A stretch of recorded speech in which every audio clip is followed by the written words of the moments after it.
انہوں نے فرمایا جو شخص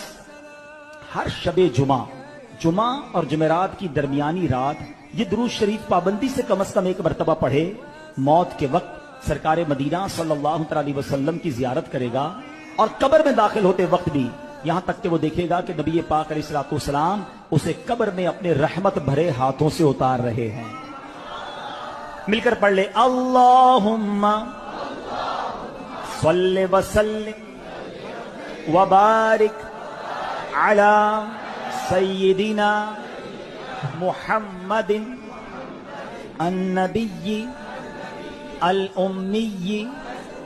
الحبیب العالی